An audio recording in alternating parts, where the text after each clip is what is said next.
ស្វាគមន៍មកកាន់សាលាជំនាញវិទ្យាករនឹងបកប្រែហើយអ្នកនរគ្នាគ្រាន់តែចុចពាក្យ subscribe និងសញ្ញាកណ្ដឹងដើម្បីបាន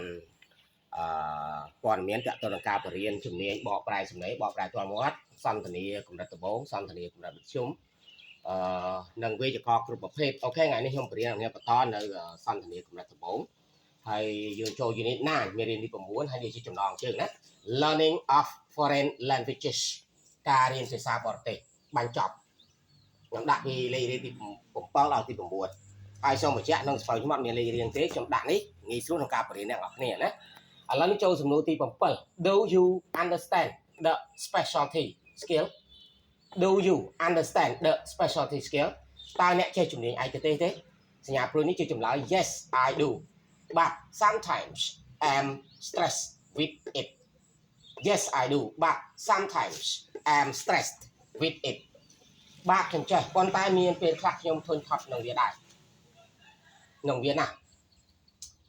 ទី8 Do you understand the vocational skill Do you understand the vocational skill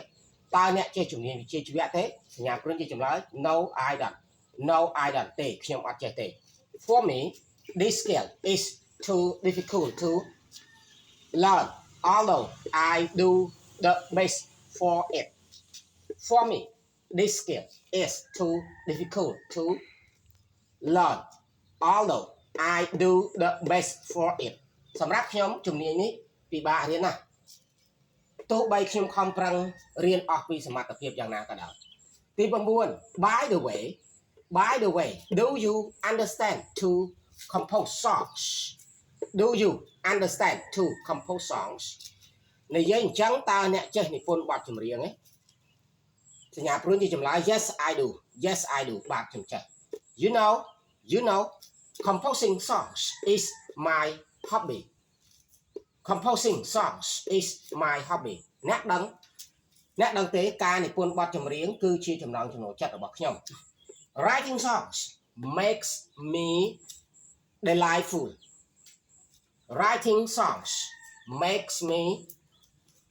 delightful ការនិពន្ធបទចម្រៀងធ្វើឲ្យខ្ញុំសប្បាយចិត្ត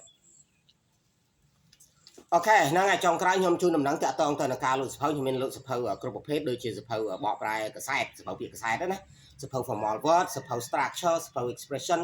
សភៅ prepositional idiom សភៅ idiom នោះមាន2ទៀតណាវាមាន idiom របស់អាមេរិក idiom របស់អង់គ្លេសសភៅវេយ្យាករណ៍ Parker Speech សភៅវេយ្យាករណ៍ writing skills សភៅ TOEFL សភៅសន្ទនាកម្រិតដំបូងកម្រិតមធ្យមកម្រិតខ្ពស់សន្ទនាថ្នាក់ជាតិសន្ទនាទំនាក់ទំនងថ្នាក់អន្តរជាតិសភៅទាំងអស់នោះសុទ្ធតែបានចងក្រងពីអង់គ្លេសមកខ្មែររួចហើយបើអ្នកអ្នកចាប់អារម្មណ៍ទិញយកទៅប្រើការក្នុងមួយជីវិតអ្នកអ្នកអាចតាក់ទងមក Telegram របស់ខ្ញុំ093 553 191អូខេប៉ាប៉ាហ្នឹងចា